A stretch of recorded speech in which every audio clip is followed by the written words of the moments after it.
দেখতে পাচ্ছ আমাদের মেন মিস্ত্রি অসকুল সুন্দর করে টেপার করছে, মানে পালিশ করে দিচ্ছে একবারে। আমাদের 4খানা মিস্ত্রি শুধু টেপারে লাগছে, একটা টেপারে করতে লাগছে 1 মিটার বাই 600।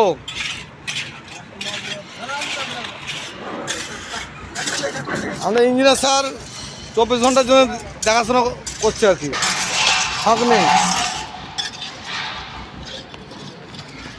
আমাদের অসিগুলো মিস্ত্রি কিছু বলো, খালি ফিনিশ করছো, তোমাদের জন্য তোমার সুবোধ কাকু ইঞ্জিনিয়ার দেখবে।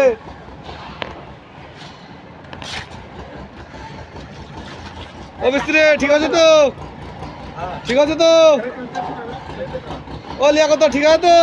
হ্যাঁ এদিকে বলো, এইদিকে এইদিকে এইদিকে, হ্যাঁ ঠিক আছে ঠিক আছে, ভালো করে আস্তে আস্তে।